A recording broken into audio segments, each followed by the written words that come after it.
কারো নবেলায় ধাম জীবন যৌবন তবে কেন এত বাসনা কারো নবেলায় ধাম। যদি দুতলা বাড়ি থাকে তিনতলা করার বাসনা, একটা গাড়ি থেকে আর বাসনা আমাদের যায় না।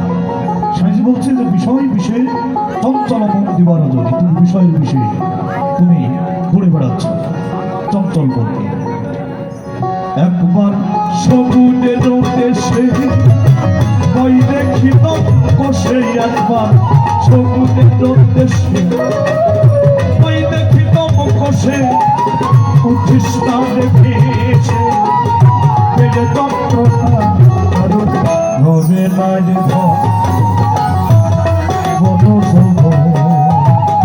তবে কেন এত বাসনা হবে না রে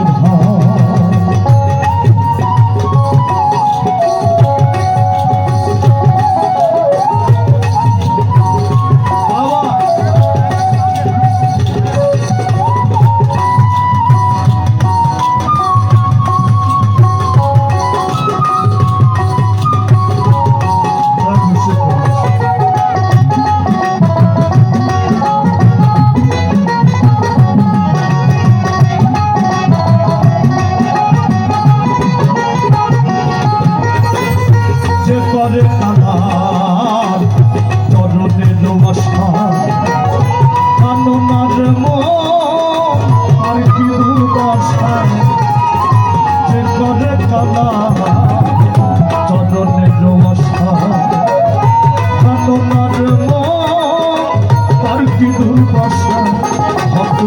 বলি রাজা ছিল সর্বস্ব ভাবিল ভক্ত, বলি রাজা ছিল রূপে প্রভু মনে ছলো নবে নাই জীবন জন্ম তবে কেন এত বাসনা নবে নাই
দেখলেন এই কর্ণ দাদা টাইপের মানুষ বাবা। এই কর্ণ অতিথি ছাড়া সেবা নিত না। প্রতিদিন সেবার সময় তার একজন করে অতিথি লাগবে। একদিন কর্ণ অতিথি পাচ্ছে না, বাইরে যাচ্ছে আবার আসছে। কর্ণের গুরু বুঝতে পেরেছে যে আমার ভক্ত কর্ণ অতিথি খুঁজছে। সেটাই কি করলেন, একটা অতিথি রূপ ধারণ করে কর্ণের বাড়িতে গেলেন। অতিথিকে পেয়ে কর্ণ খুব খুশি, অতিথিকে আসন দিয়েছে, ধূপ ধুমা দিয়েছে। কি বলছে, প্রভু কি সেবা দিবেন আমার বাসায়? তখন কর্ণ বলছে, প্রভু কি সেবা দিবেন আমার বাসা? অতিথিকে বলছে, অতিথ বলছে, দাদা কর্ণ রে, আমি জানি তুই দাতা মানুষ, আমি যে সেবা নেব তুই কি দিতে পারবি? তো বলছে, প্রভু একবার বলেই দেখে। বলছে, আমি অনেকদিন মানুষের মাংস খাই, আমি একটু মানুষের মাংস খেতে চাই। তখন কর্ণ বলছে, কর্ণ কিন্তু অনুরাগী ভক্ত। কর্ণ বলছে, প্রভু আমার অঙ্গের কোন অঙ্গের মাংস আপনি কোথাকার মাংস খাবেন বলেন, আমি সেখান থেকে আপনাকে মাংস কিনে আমি সেবা দেব। তো বলছে, দাদা কর্ণ রে, আমি তোর অঙ্গের মাংস আমি খাবো না, তুই বুড়ো হয়ে গেছিস, বয়স হয়ে গেছে তোর, তোর একটাই মাত্র সন্তান, ছোট বাচ্চা ঘুরছে না, তুই ধরবি আর তোর স্ত্রী জবাই করবে, বিন্দু মাত্র চোখের জল পড়ে সেবা কবুল হবে না, আমি তোর ওই সন্তানের মাংস খাবো। সন্তানকে ডেকে নিয়েছি। হ্যালো,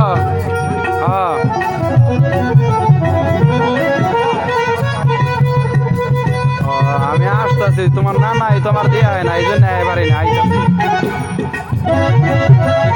আচ্ছা আয়া বলুন, 10-15 মিনিটের মধ্যে আয়া বলুন।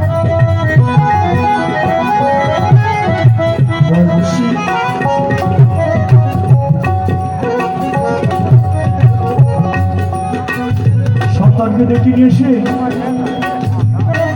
কর্ণ রাজা জবাই করে ফেললেন। অতিথি সেবায় সন্তানকে কাজে লাগালেন। এবার মাংস রান্না করে যখন অতিথির সামনে দিলেন, দেখছে সবই আছে, মাথা নাই। তখন বলছে, কিরে কর্ণ, সবই তো দেখছি, মাথাটা করে। বলছে, প্রভু যখন আমার সন্তানের কথা আমার মনে হবে তখন ওই মুখমণ্ডলটা আমি দেখার জন্য মাথাটা রেখে দিয়েছি। বলছে, না তোর ওই সেবা কবুল হবে না, মাথার ওই মুড়ি ভর কম্বল খেতে আমি খুব বেশি পছন্দ করি, ওটাকে আবার কুটে আবার রান্না করে আবার যখন সামনে নিয়ে আসলেন, সবগুলো সেবা যখন আয়োজন হয়ে গেল, তখন হঠাৎ করে দেখছে অতীত আসন থেকে হারিয়ে নিয়েছে, ঘরে থেকে সন্তান ফিরে আসছে। গুরু প্রভু যে কখন কোন রূপ ধরে বাবা, কখন কিভাবে যে খেলে, এটা বোঝা খুব মুশকিল।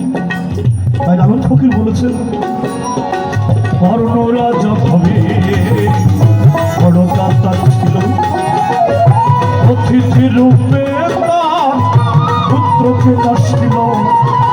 কর্ণ রাজা ভাবে বড় দাতা ছিল, অতিথি রূপে তার পুত্রকে আসিল। কর্ণ অনুরাগী না হইল দুঃখী, তবু কর্ণ অনুরাগী না হইল দুঃখী। অতিথির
লক্ষ্য না স্বাধীন ভক্তি তবু রামচন্দ্রের প্রতি লক্ষ্য না স্বাধীন ভক্তি লালন বলে করো লালন বলে করো এ বিবেচনা করো রবে নাই